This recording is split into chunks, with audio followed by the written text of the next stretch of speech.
I didn't use permanent marker on that. That's just needs some wiping, I think. Anyway. Yeah, you hope you did. Really? No, I know I didn't because I used theirs and it says it's dry erase. What puts it on takes it off. Just go over it again yet. Well, they have that stuff they spray on. Don't they have the kids do that all the time? The 13th chapter is really important, and we're going to get into why it's really important. But this is Jesus washed. Okay, Jesus washed his disciples' feet. There's much more in this. We started with the first verse. We'll do it again. It was just before the Passover festival. Jesus knew that the hour had come for him to leave this world and go to the Father. Having loved his own who were in the world, he loved them to the end. Oh, boy. They're throwing in words here that are just wonderful words. Here it is in the King James. For the feast of Passover, Jesus knew his hours had come. He should depart out of the world. In the Father, having loved his own, which were in the world, he loved them to the end. We know there's much more to this story, right? But of the festival of Passover, he's seen with physical eyes, Idios, the Jesus, that are because it came or went the time, in order that he would change place from out of among of the cosmos, of that which was created, of him forward to the Father, agapesos, he having loved like the gods, the own, the into the cosmos, that which was created, to or into a point aimed at as a limit, he loved like the gods. This is a really complicated sentence that our translators really don't do justice to, in my opinion. It's not that difficult, but it's kind of complicated. Before the festival of the Passover, Jesus, seeing with physical eyes, he saw with physical eyes. It wasn't that he just knew it, right? I think it's really important that we always translate, there's about 5 or 6 word usages we translate as to know. And in English, in our mindset, right, we know, I guess. Even we don't know, we know. But this is really interesting that, we translate this, that Jesus knew that his time came.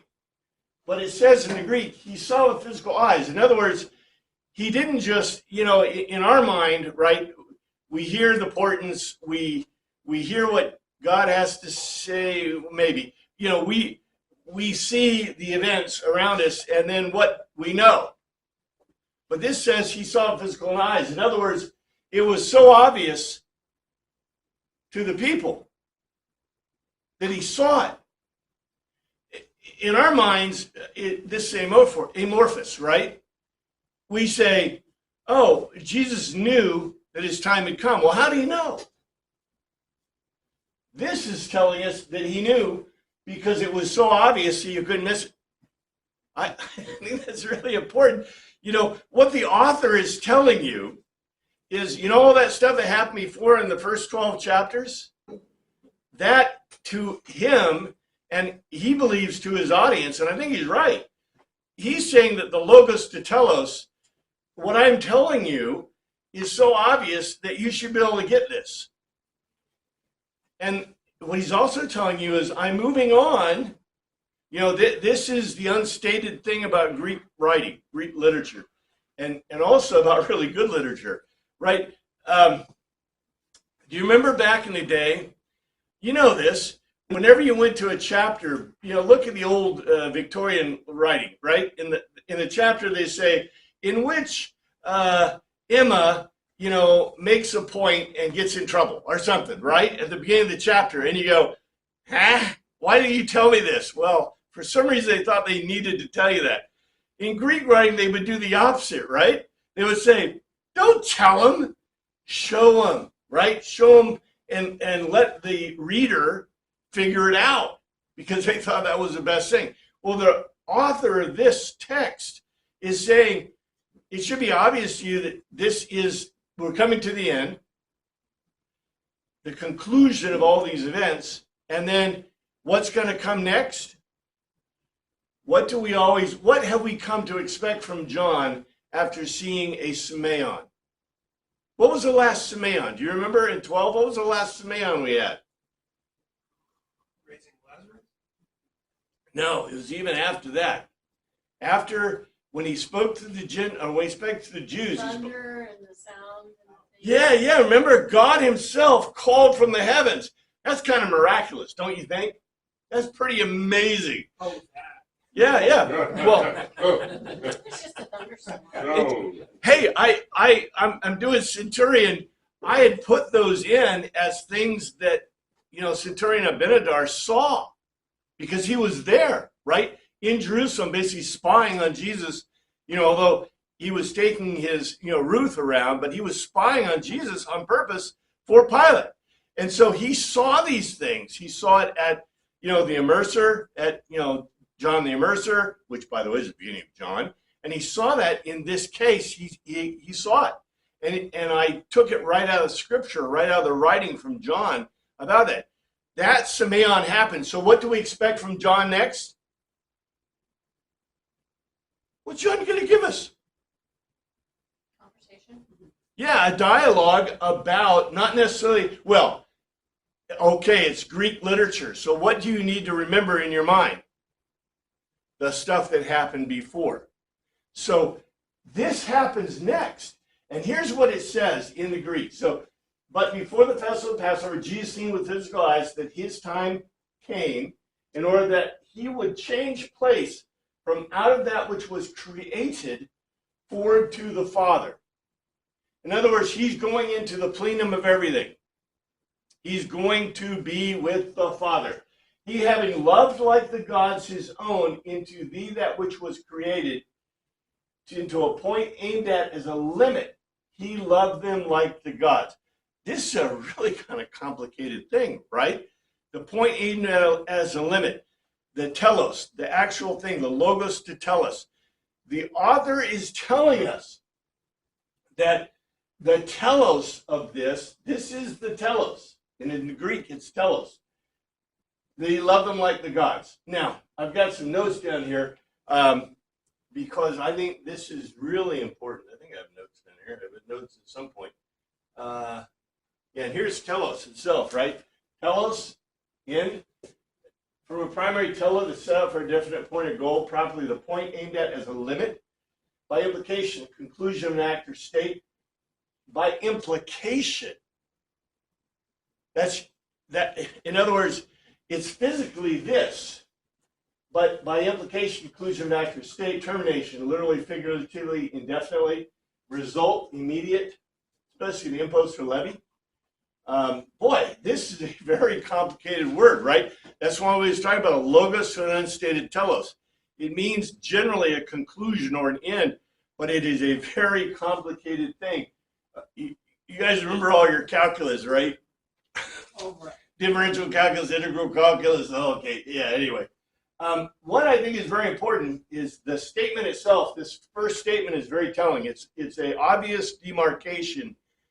I don't think it's a total demarcation. Remember, the text is all clumped together. There are no separations. There's nothing, but as a chapter, this is probably a great place to put a chapter, even though you really shouldn't put chapters into Greek writing. But it is. The statement is telling us the first point recorded in John where Jesus directly speaks to all his disciples at once, instructing them. Before, if you remember, what happened?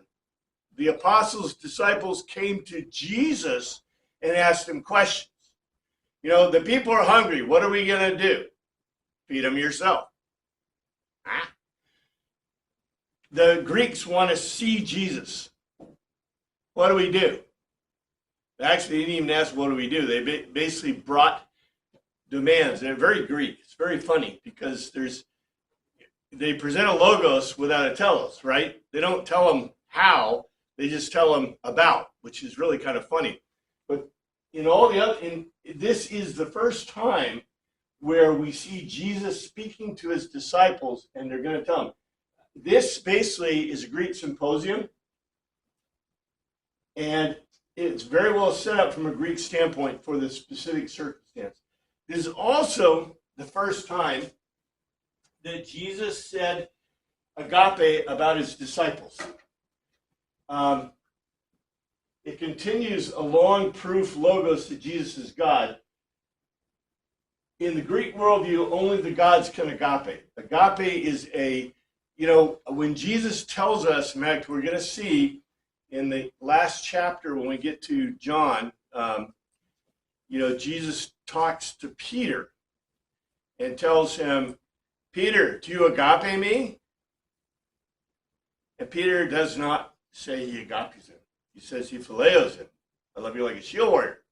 And he says, feed my lambs, right? And he goes, there's that whole dialogue that we're going to get to. The difference between agape and phileo, and by the way, humans cannot agape. This is really important because this is a Greek irony, a Greek a conundrum.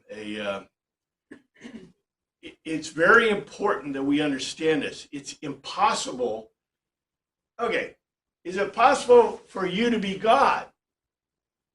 But yet Jesus says you are inheritors, that we are adopted gods. If we're adopted as God's children, if you're a child of God, that means you are a God. You're a demigod.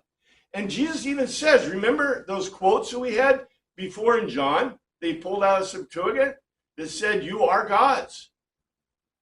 And the people were like amazed, because not because of what he was really stating, but because he was really teaching them some important stuff. Anyway, it is an irony, or it is a, what's the word I'm looking for? It's an impossible, Paradox. A paradox. Yeah, paradox, better paradox is a paradox that we are like gods because Jesus says we are inheritors and we are, children of God, and therefore we should act like gods.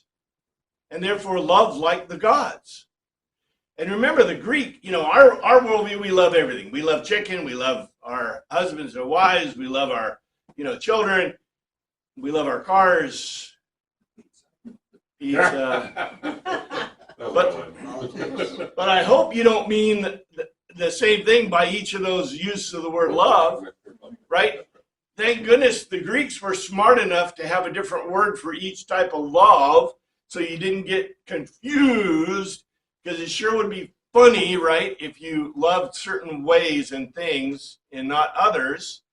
And by the way, if you didn't notice, their loves are much more complex than our loves. When they say epithumia, which I think is an amazing word, we translate that as lust, sometimes love and like. But epithumia literally means the scent of the sacrifice. So I guess the scent of pizza, maybe, epithumia, right? But the depth, you're not sacrificing for your pizza, but the depth of the concept of epithumia, right? I smell them cooking that steak. Oh, man. When I'm cooking stuff on the grill, just don't let your grill get too hot. I did the other day, but it's still good. Anyway, the statement, and it says it twice. It says agape twice. So now here we go. This is really interesting because this is a direct parallel to 12. And like I said, probably just think about this. I'll tell you why. The evening meal was in progress, and the devil had already prompted Judas, the son of Simon Iscariot, to betray Jesus. Okay, let's see what this really says. And the supper being ended, the devil having now put in the heart of Judas Iscariot, Simon's son, to betray him. And of a chief meal dinner, he causing to be the diabolou. Remember, diabolo, it means literally a logos without a telos. It can mean a transducer, someone breaking the law, but even so, diablo, we translate devil, but why do we translate devil, diablo as devil, a logos without a telos, and then we have parabolo, a parable? We even made our own word in English, parable, for parabolo, and parabolo means a near throw, a logos with a singular telos. Interesting. Of course, we don't explain it that way, but that's exactly what it means in Greek. Of having been thrown, even now, beblikotos, of he being thrown to or into the cardian, the heart, the effective center of our being, and the capacity of moral preference, in order that he should para, close beside, in bidomi, give over, hand over to, from him, Judas of Simon of Iscariot. So here's what it's translated from Greek. And of a chief meal dinner of he causing to be of the logos without a telos. Of the chief meal dinner of he causing to be of the logos without a telos. Even now he having thrown into the heart, in order that Judas of Simon of Iscariot should give him over. Now I told you before. Well, first, I got my notes down here. We'll get it. Pneuma. I told you, right? At the very beginning of John, we talked about the sarx, the bread of life. Jesus was literally, he called himself, I am the bread of life. Ego imi, bread of life. The sarx. Physically, he called himself bread. Now, that doesn't mean we eat him, but we're going to have the Lord's Supper. We have the Lord's Supper. We have the Eucharist, in which we eat Christ, the sacrifice. It's really cool stuff. The reason we do the Eucharist the way we do it, however, is because of John Chrysostom. He's the guy who gave it to us. It didn't necessarily come from the biblical source, although he created. Because in the biblical source, and what are they eating before Passover here? They're eating the Passover meal, which is a lamb sacrifice, right? So the bread and the wine stands in place of the lamb sacrifice. If we had followed Paul, we'd be having lamb. It'd be really good. But because we didn't follow Paul, we're not having potlucks, we're having the Eucharist, which is still okay. It's just John Chrysostom tried to create something that would make the Jerusalem Council happy, make the other church groups happy, and would create a, what's the word? A symbol. It is both a symbol and a reality, right? It's the symbols of things in the heavens, but at the same time, it's a reality of the body of Christ, because we take that from the Last Supper, right, from Jesus' own actions and words about his blood and his flesh. Okay, it's a really interesting thing and a very powerful thing of reality in Christianity. But we do it the way we do it because of John Chrysostom, because of the way the Mass was created, the Mass was done. The pneuma is the quality of the human being that allows choice. And you notice where we have here the cardia.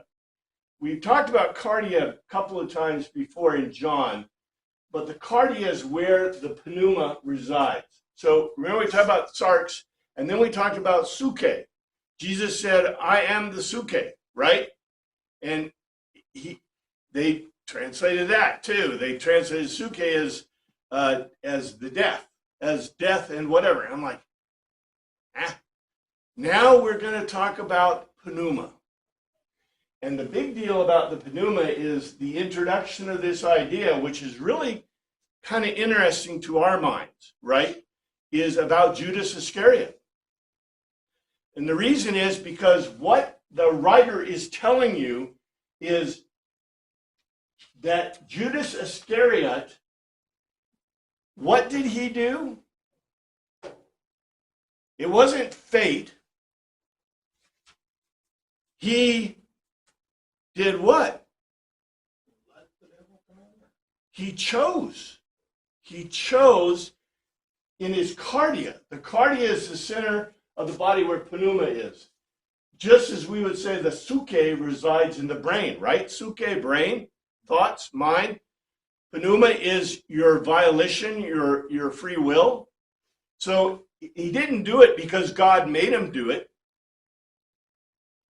He didn't do it because he was forced to do it. Why did he do it? He succumbed to temptation. He chose to do it. Yeah, he chose it. This is very clear to the Greek reader. On the other hand, it's less clear to us because it says heart, because they did not know, the ancient world did not know that the purpose of the heart was to pump blood through the body. They knew that the heart had something to do with blood and emotions or whatever, because when you chopped it open, what'd you get? Blood, right? But they did not know at this point in the world what the purpose of the heart was. They believed the heart's purpose was for emotions, and not just emotions, but the ability to choose in free will, pneuma. So, and the brain, they had no idea that the brain had anything to do. Meg, what did the Egyptians do with the brain? Suck it out. You're talking about when they evolved. Yeah. When they did the mummies, they saved the lungs, they saved the guts, and they saved the heart. There's 4 things they saved. I can't, maybe the liver, whatever. They saved 4 different parts in the Coptic jars, right? But the brain, yeah, they pulled it out through their nose. It just slanged it away, right? In the Nile, I guess. I don't know. They fed it to their cats. They had no idea that the brain was the center point for thinking, for, as the Greeks would say, suke. The Greeks had no idea. People didn't have any idea that the brain had anything to do with thinking or thoughts. That we need another 1,000 years of medicine and science Do you think that get there. accidents would happen? Somebody gets whacked in the head and they get off a filter. You might make a connection. Maybe. You hope, right? Or a lot of those they thought were demon possessed, and they may have been, or they may have been, in mental illness, right? Even today, how much is people getting whacked in the head? How many times I hit my head when I was a kid in the sinks? Today the sinks are all covered, but I remember as a kid we had a sink that was open, and I remember bending over to get something more than once, and then coming up and whacking the back of my head. So That explains it. that explains a lot, right? At one point, didn't you also say that the Jews believed that it was the stomach, Yeah, the seat of emotions and everything? they did. And that is really interesting in itself, because if you remember at the end of Acts, and I think the end of when Judas kills himself, commits suicide, it specifically mentions the intestines. And that tells you something about the writer as much as the readers, right? Because, yes, a Jewish audience believed that intestinal stuff had to do with emotions more than the heart, where the Greeks were really into the heart, and so were the Romans, the cardia. These are cultural differences, right? And you're right on. So But we say today, in your gut. Yeah. we do say that, and that comes from that idea, right? Oh, yeah. Sometimes we know too much in our gut. Yeah, oh, help us, right? Anyway, notice this. This is really important.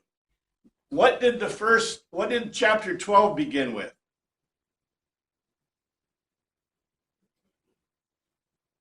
It was a meal. Who gave the meal?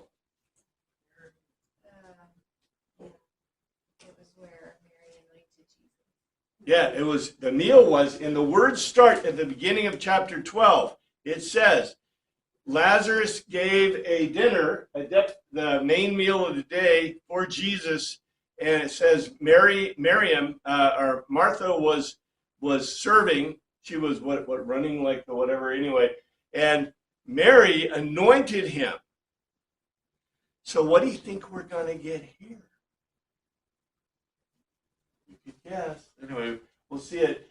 The chief meal is given for Jesus by Lazarus and his sisters. You can compare these 2 meals directly. If you remember, Jesus loved Lazarus like the gods. Meg says he loved Lazarus, Mary, and Martha like the gods, and he loved Lazarus as a shield brother. Phileo.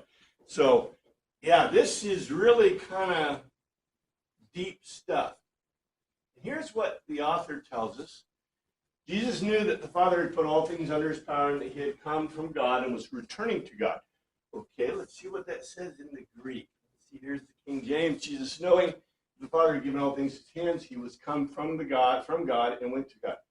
He's seeing with physical eyes. That is because all the whole, it is given to him, the Father, to or into the hands, and that is because away from of a God, exalted, he came or went, and pros forward to the God it leads under. So he's seeing with physical eyes that the Father has given everything into his hands. He's seeing, that is Jesus, he's seeing with physical eyes that the Father has given everything into his hands. So this should be obvious to the most casual observer, right?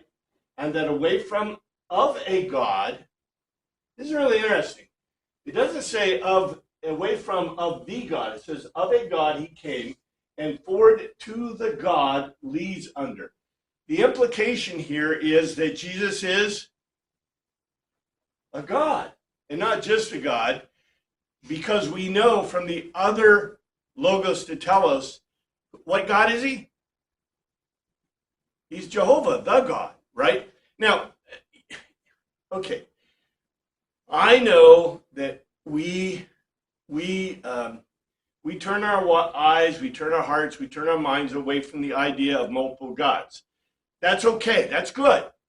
We know there is a God, the God. Now, are there other gods? Well, these guys really believe in their hearts, minds, and souls there are other gods. And they are working with people who believe the other gods. In our world, are we working with people that believe there are other gods? So what do you do about it? Ignore it? You can't ignore it. You got to live with it and got to work into it, right? American Christianity, what did we do? What did the Germanic Christians do? In fact, what did the Greek Christians do? Took over some of their festivals, changed it to adopt and adapt. Bingo. You're not going to win hearts and minds by running into the store and saying, Hestia is not true and false. Right? But you sure make mint if you go in and say, hey, come on to the Festival of Hestia. We'll celebrate the resurrection of Christ. And they go, what? What's that? Oh. Switch. Yeah, the old bait and switch. You could say that, but it's really, if the people are happy with that and accept that and they come and they hear the message, it's like inviting people in come in for coffee. They go, okay, cool, right? Here's some coffee and donuts. Let's talk about some important stuff. And if they listen, it's kind of like the end. I thought it was interesting in the Acts. It says some believed and some didn't. Well, that's the best you could hope for, right? Because they're not all going to listen. They're not all going to be convinced. You hope so, but, and that's what God wants. But I'm just saying, I think it's important for us to recognize the reality of the world, and this does, because the idea of the culture in the society was there were many gods. And so this is specifically doing what the rest of John is pointing you to Jehovah and the fact that Christ is Jehovah.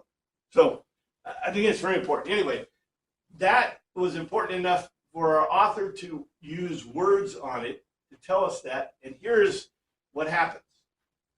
After he tells you that Jesus is God, is a God, but we know what he means, the God. So he got up from the meal, took off his outer clothing, and wrapped a towel around his waist. And he rises up from supper, laid aside his garments, took a towel, and girded himself. He stands up in the marketplace. Egirietai. Egirios, remember Egirios? Stand up in the marketplace. So he stands up in the marketplace, in the assembly, in the group, from among. And, okay, we presume at this supper there are how many people? 13. 112. 13, yeah. But the impression this is giving us is there are a lot more. Dozens. Yeah, many more. So this, we want to know, this is really a Greek document. We want to know, as English speakers, who was there, what it looked like. You know, there is no furniture. We knew that. They didn't even have words for furniture, a lot of the furniture. Anyway, we know they're laying on cushions. You know, we know that it's not like the Last Supper where they were sitting in chairs at a Renaissance table. But that's cool. They're laying on their sides. We're going to see more of that. But what's really interesting is this gives us the impression there were a whole bunch. It says, from outer among of the chief meal, and he places, lays, sets the hematia, the cloak, the outer garment worn over, the undergarment worn next to the skin, and he having taken hold, a zithon is the undergarment. Usually the people that were poor did not have an undergarment. He having taken hold of a linen apron girded all around himself. He stands up in the marketplace, the assembly, out from among the chief meal, and he lays aside his outer garment, and he having taken hold of a linen apron girded all around himself. That's pretty clear, pretty obvious. But I gave you pictures because I thought you wanted to know. Hemation, here's the word hemation, and here are costumes from left to right. So you know, Chiton exomus hemation is 4. 1, 2, 3, 4. That's what it looked like right there, hemation. Here's children's clothing and women's clothing. So we're not talking about women, we're talking about guys, but that's basically what it looked like. According to the Greek, that's what a Greek robe would look like, a hemation. And you say, well, were they wearing Greek robes? Could they be wearing Roman robes? A toga. No. Togas were only allowed to be worn by Roman citizens. Go look back in the thing. That's one of the ways they set themselves apart. In the Chosen, it's kind of neat because they're wearing togas. I don't think they're wearing hemation so much. But the way you know they were wearing hemations, how long had the Greeks ruled these lands?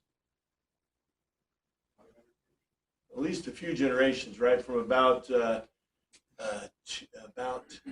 when did the Greeks come in? That was 332 to 332 BC. So from 332 BC, the Greeks had controlled all of, that's how many hundred years? That's 300 years. What do you think they're wearing?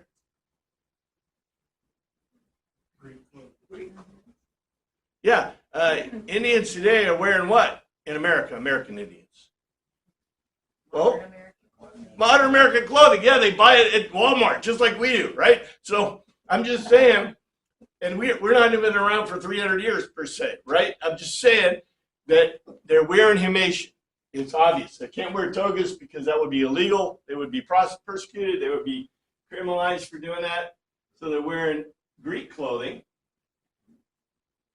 And by the way, notice this. Notice that in hemation type male dress, you can't have undergarments.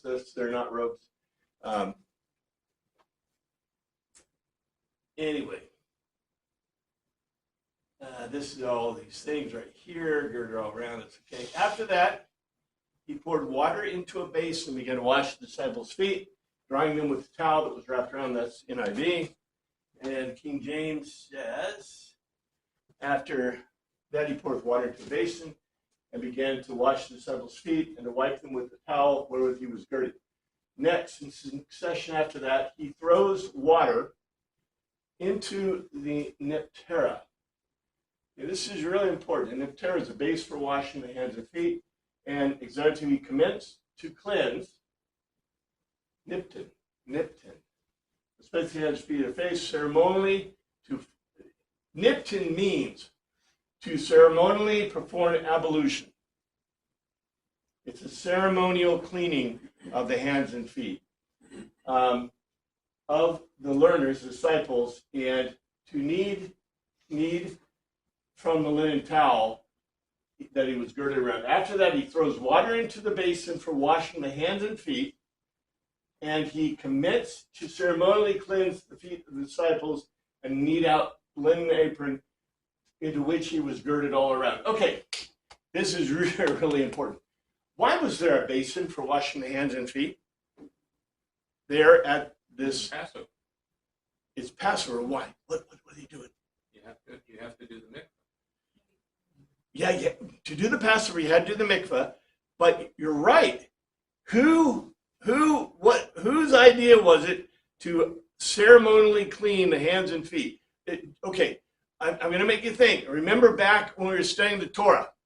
In the Torah, they had to do the mikveh before they ate teruma. But what did they have in the temple, the tabernacle, for the priests? Where you had a sea. Yeah. Well, there's the sea, and then there's the place where they wash their hands and feet. That is beyond that even, right? But you're right. There is, and I can't remember if the sea and I believe they're different, but that's okay. It doesn't matter. The most important thing was, what did the priests do before they sacrificed? They washed their hands and feet. Now, the thing about washing your hands and feet, was it really a good washing? Now, it was a ceremonial ablution of washing. Do you have a question there, Paul? It was a ceremonial thing. So you did the mikveh, right, which is a ceremonial. Did you wash in the mikveh? Did you wash in the mikveh? No. Now, the priests washed their hands and feet before they sacrificed. Who gave them this thing to do before the meals? You guys know it from the other Gospels. Who did Jesus complain about?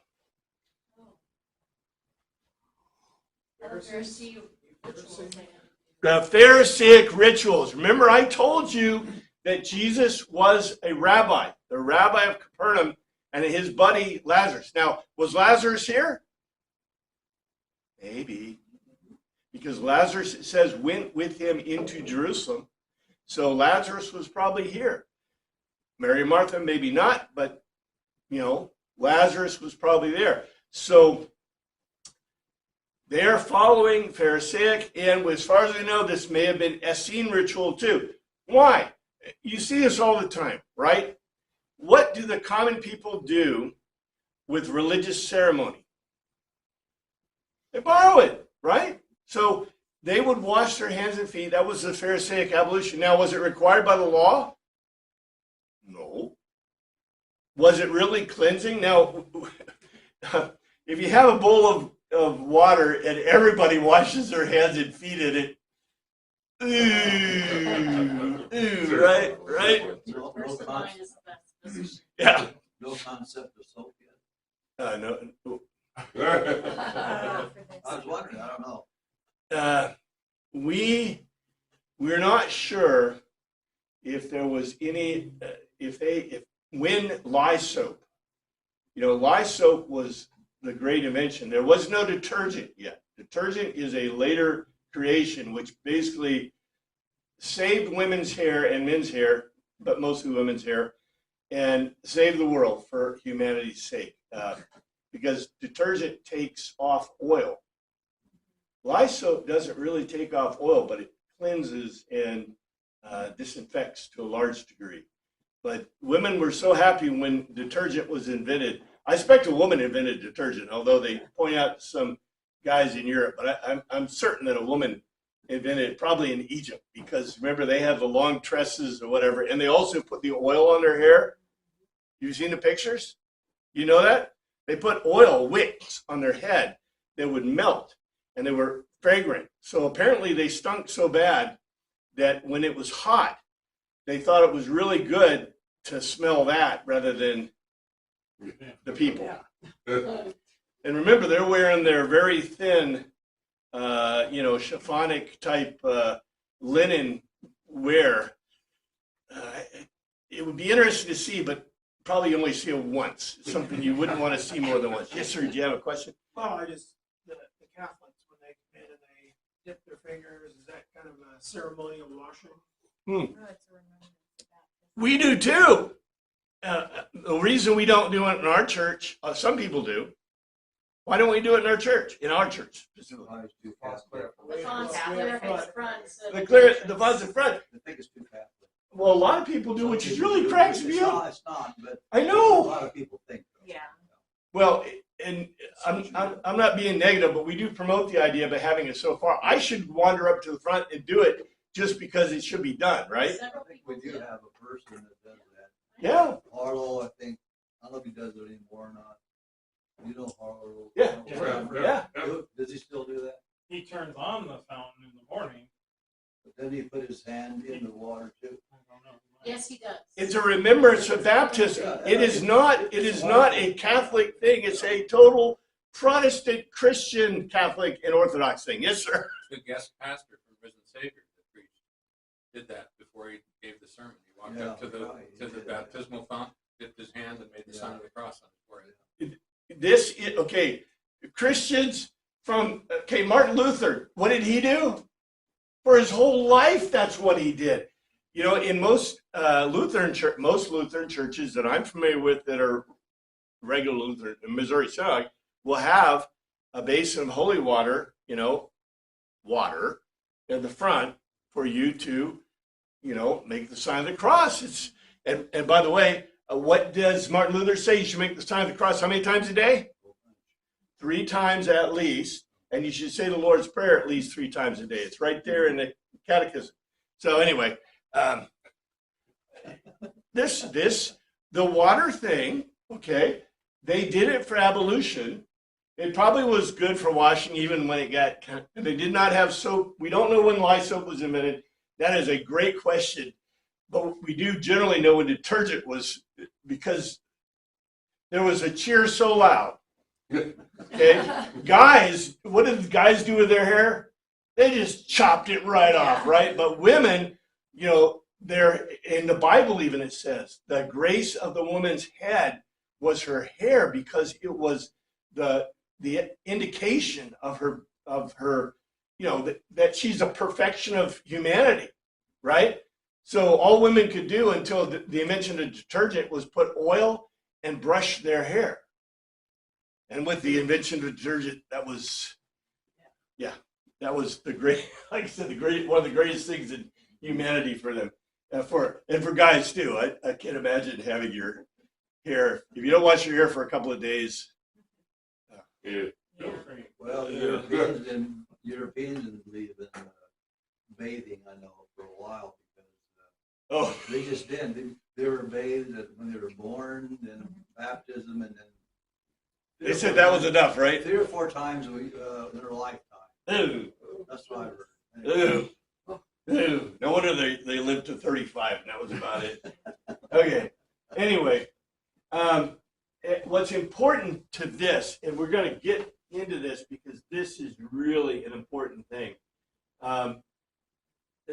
This nipton is specifically to wash, to cleanse ceremonially. The word luo, which we're going to get, means to wash the entire body. Okay, we're going to see that. Watch this. This is really cool.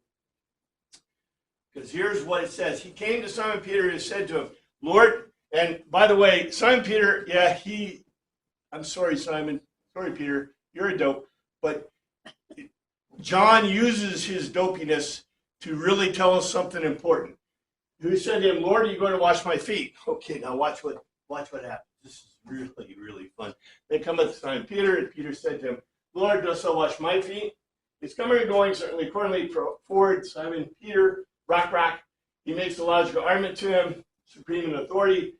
You of me nip cases. You cleanse ceremonially my feet. Accordingly, Jesus coming forward to Simon Peter. Accordingly, Jesus, is coming forward to Simon Peter, makes a logical argument to him. Supreme in authority, you ceremonially cleanse my feet. There's no T, so it's not a question per se. Jesus replied, you not realize now what I'm doing, but later you will understand. I want to get into the depth of this. Jesus answered and said, what I do now, knowest thou, not thou now, but shalt know hereafter. He concluded for himself, Jesus, and Eppin said to him, to which what I, maker do, you, know or not, odious to stare at, just now you will know, but meta within the company with thee. So let's see what it says in the Greek. This has both those words, to know and to stare at.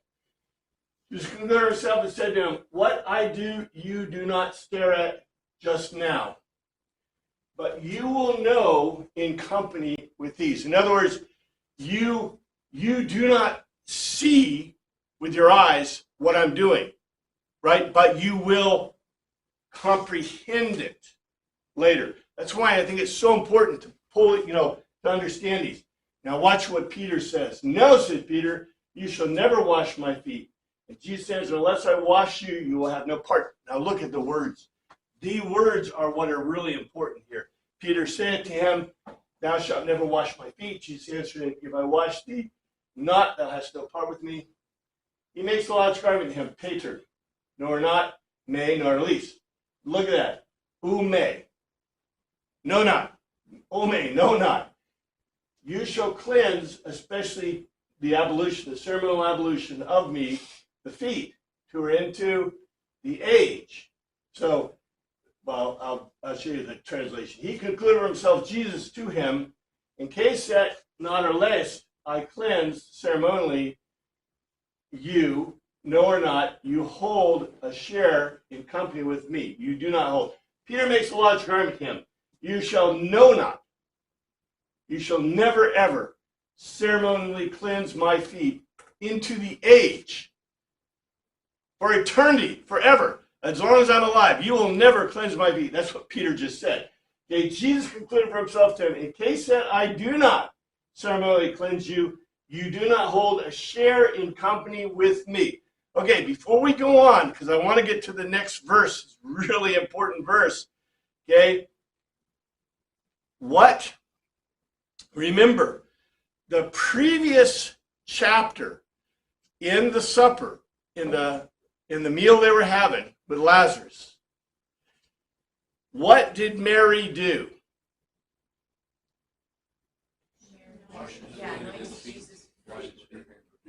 She anointed him, but she performed a niptos, a ceremonial ablution of his hands, feet, head, with her hair and perfume. She anointed him. This shows, these are Jesus' words. If you go back and you look back to 12, what is Jesus telling you about her absolution?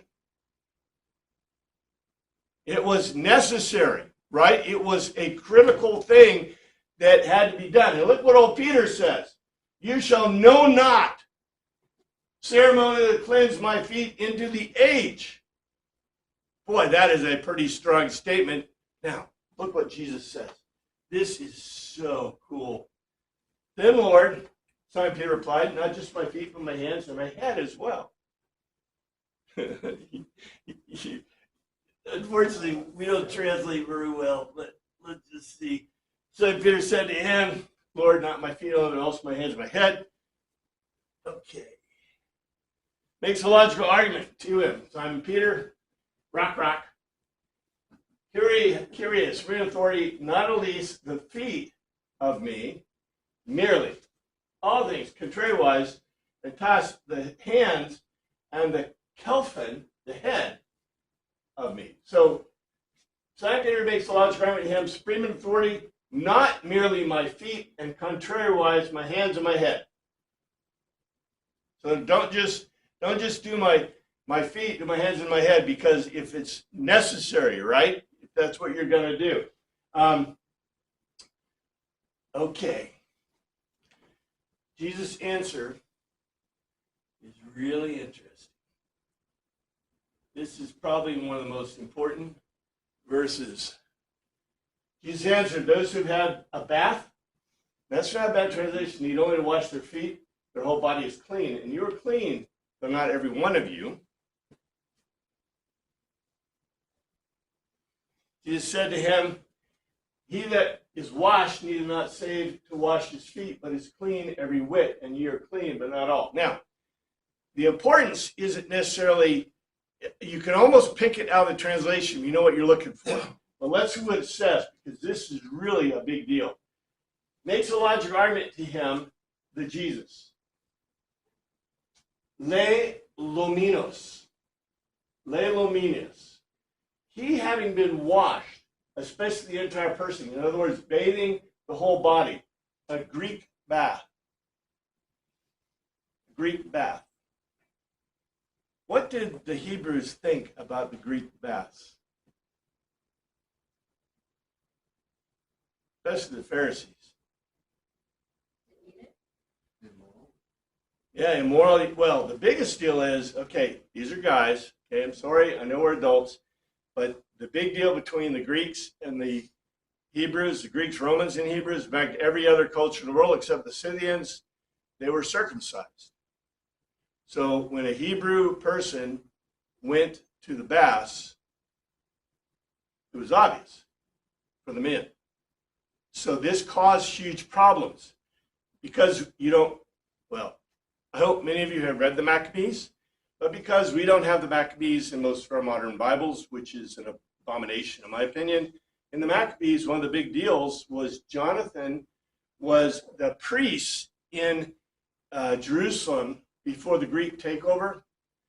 Well, after the Greek takeover, the Greeks had brought their baths in, and the priests wanted to participate in the baths. So it says in Maccabees, they were having their circumcisions undone. That doesn't sound very happy, but apparently it can be undone. But they were having their circumcisions undone so they could what? Participate in the Greek culture. And this was something that Jonathan, who was the high priest in Maccabees, that's one of the reasons that he led them out, and we believe he created the Essenes. He was high priest. He said, this is not right. You know, we're pulling the people out. We're pulling the priests out. And the priests that were left, see, we don't know much about a lot of that intermediate period because we don't have a lot of historical data. But, you know, apparently there was huge Hellenization going on. And you know there was huge Hellenization because all the disciples, except one or two, have Greek names. Yeah, this is huge.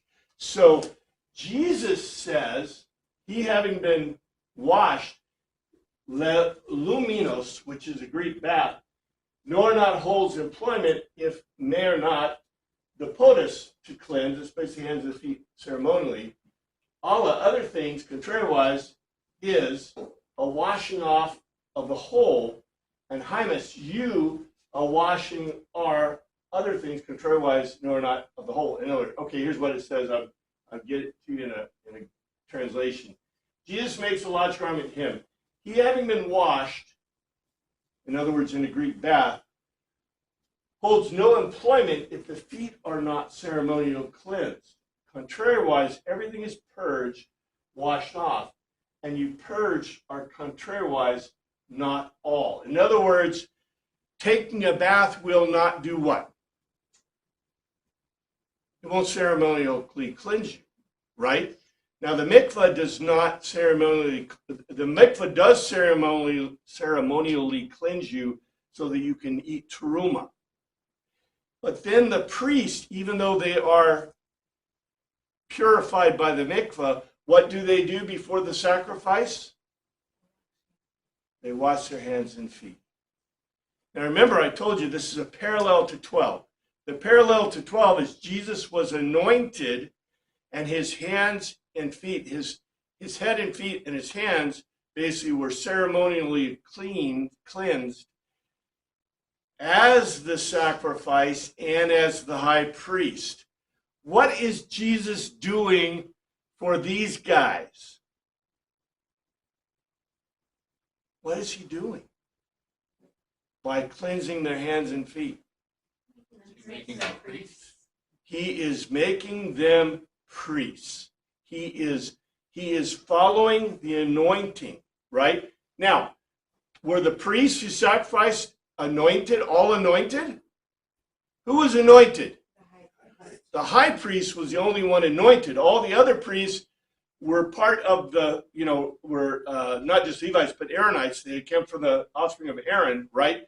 And they were put into their positions, but they were not anointed like Aaron was anointed.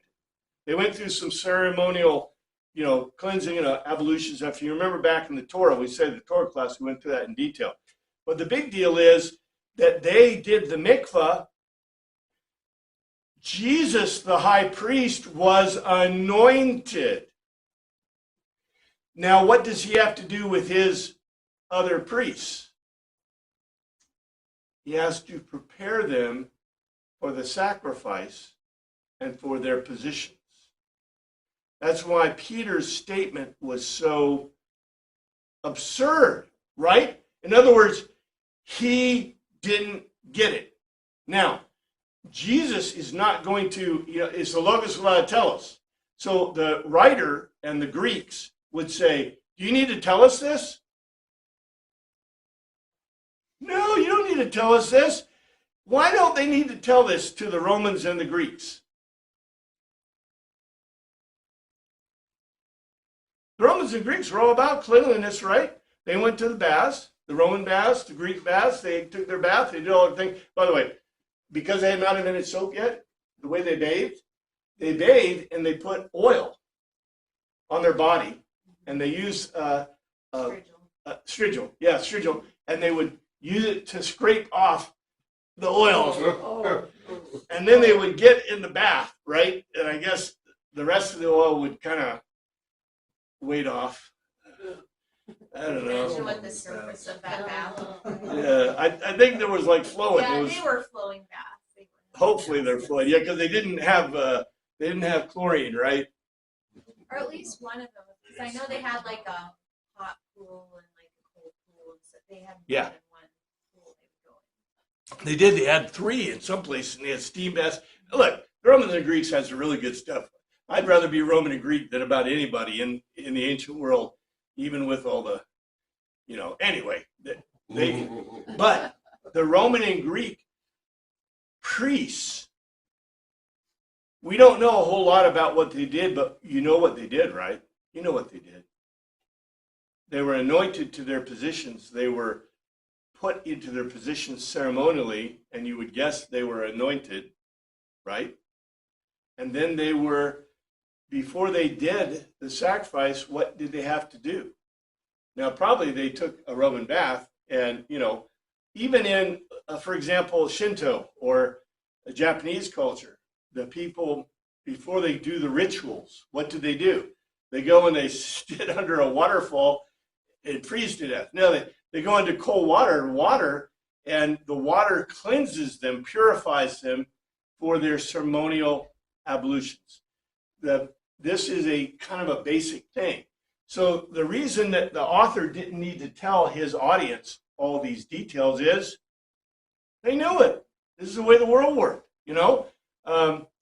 just like we expect, right? Well, you shouldn't have to tell people, why do you stick your hands in the font and do the sign of the cross, right? It's because that's what Christians do in most of the world. Anyway, I just think it's really interesting. We're going to get even more into this because although we have to end with this is really important because we're not talking about washing. We're talking about ceremonial ablution. And that is the critical thing that's a parallel from 12 to 13. So if you want to go back and reread 12 and see how 13 fits into that, it's amazing, I think. Even in the translations are pretty close. Thank you, Father, for your word. I pray you look after us this week. In your name we pray. Amen. This just shows even more how the